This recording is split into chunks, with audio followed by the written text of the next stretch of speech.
Bajaj Herbals Private Limited. ITO versus Bajaj Herbal Private Limited. Section 222E deemed dividend. Loans and advances to shareholders. Common shareholders not a shareholder in the company for which has received a loan. Addition can be made.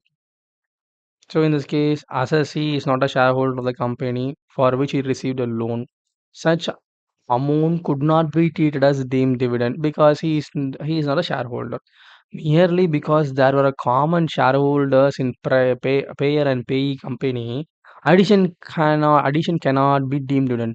In this case, the company has got a loan from another company. In this case, this company shareholder and that company shareholder, common shareholder. But one company is giving loan to assessee, not a shareholder in the said company in which he received the loan. Okay. Hell that assessee was not a shareholder in said company from which it received a loan. Okay. Such a loan could not be treated as deemed dividend merely because there were a common shareholders in payer and paying company. Additional cannot be deemed dividend.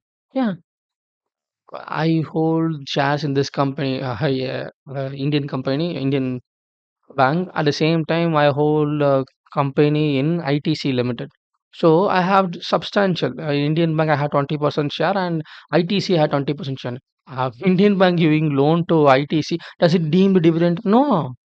Such a way we should see in this case. Okay.